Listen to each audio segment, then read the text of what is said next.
What's up, Titan fans? How we doing? Welcome to the Week 8 halftime report from when the Tennessee Titans versus the Detroit Lions. And we are losing right now, 35-14 in Detroit.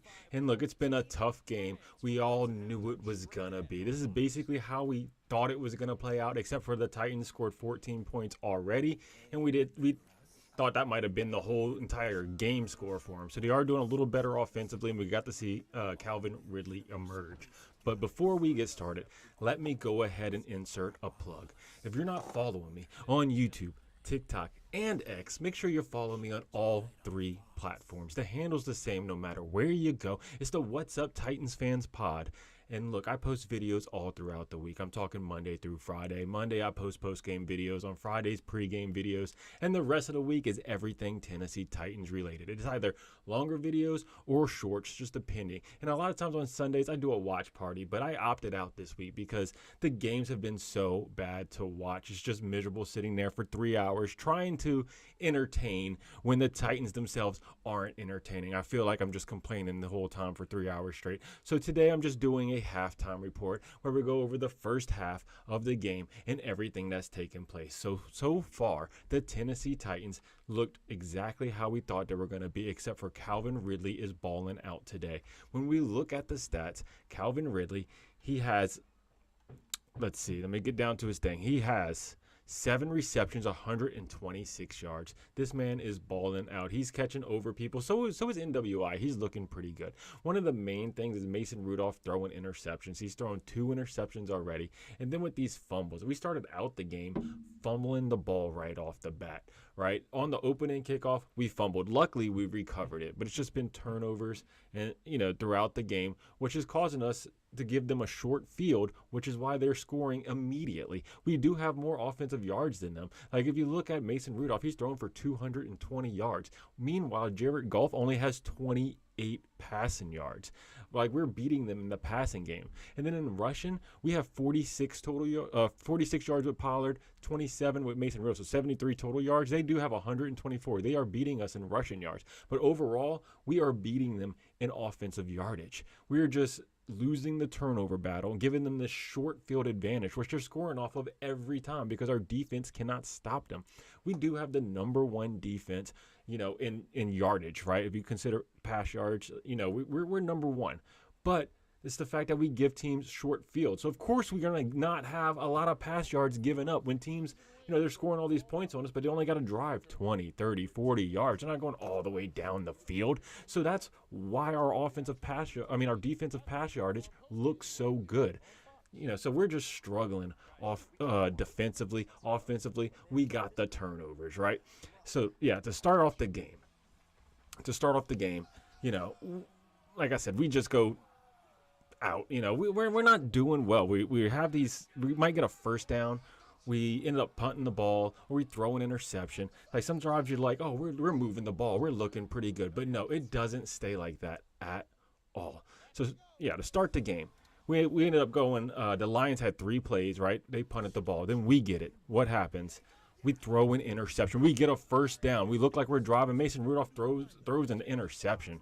Then the Lions immediately score a touchdown after that. Then we punt the ball again. Then Lions get the ball. They punt it. And then you know what? We score. We're like, oh, this is looking pretty good. We got 7.77 against the Detroit Lions. But then they immediately score on us again because they're getting these big special teams plays.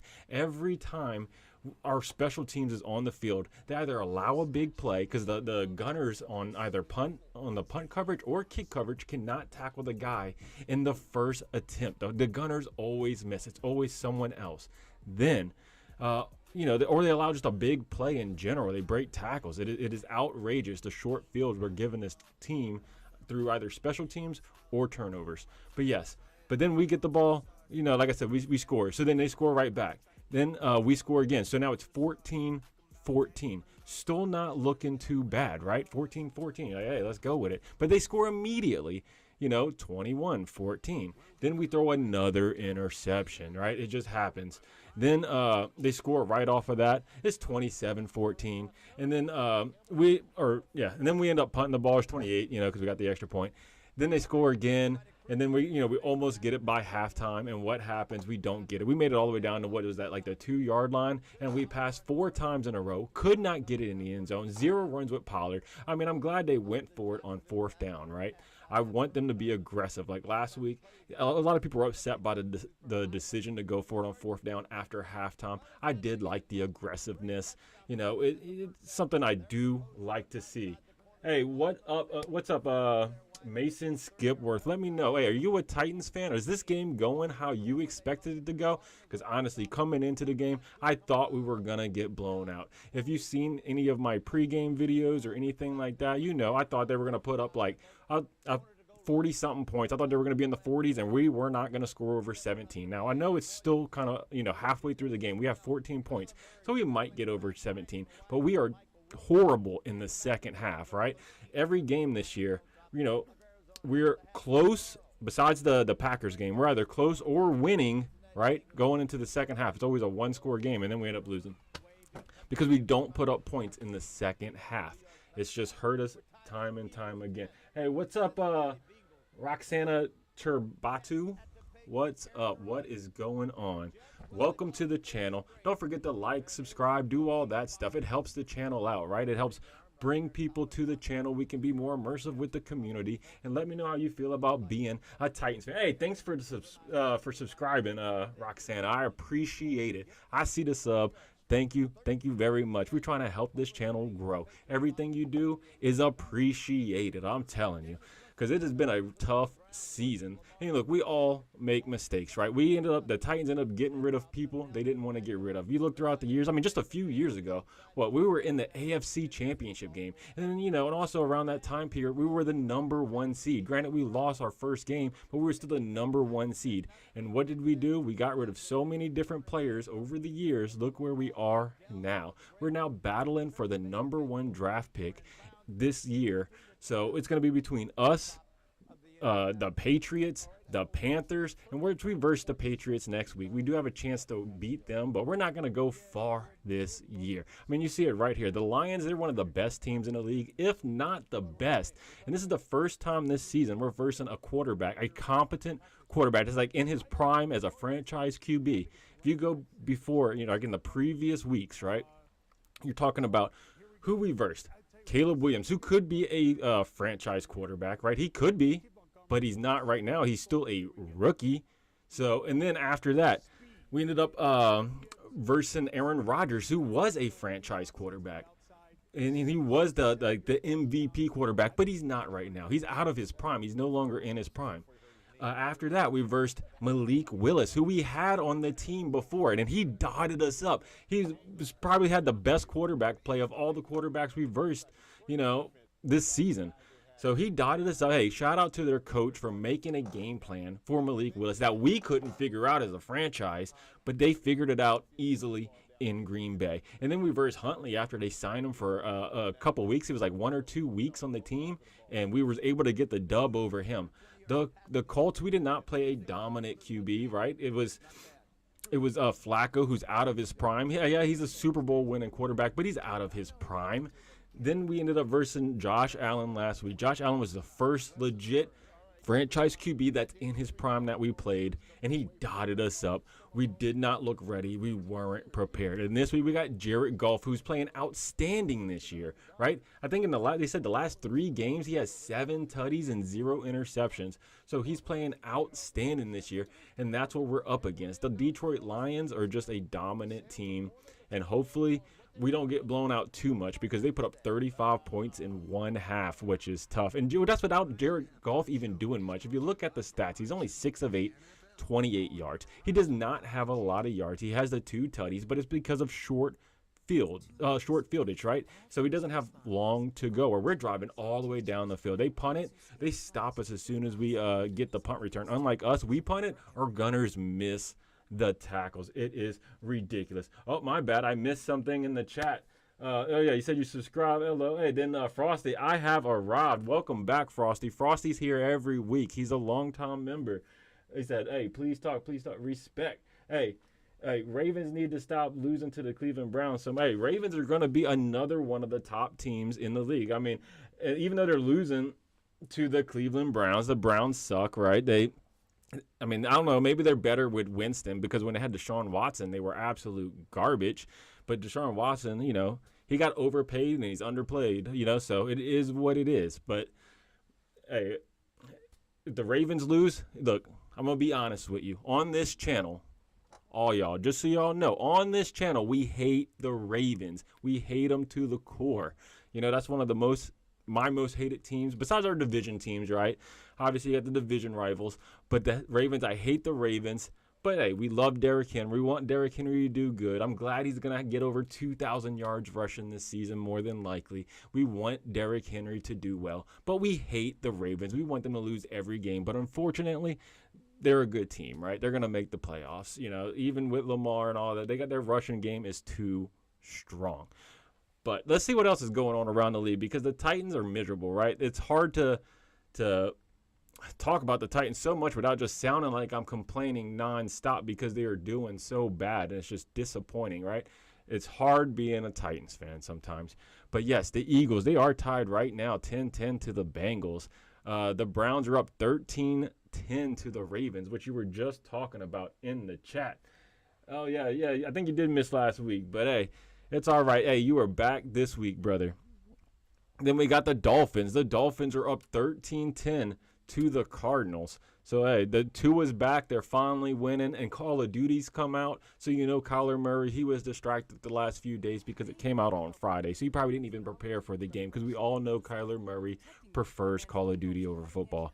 The Patriots are actually winning, which would be good. We want the Patriots to win, right? Because that would boost their they'll be higher in the draft. We want to be as low as possible. We want to be number one, right? Because we want them to try to get a first-round top-tier quarterback. We don't want to get one later. We don't want to, get drafted at like 7 to 12 or anything like that and just settle for a guy. If we're number 1 or number 2, we can pick our QB.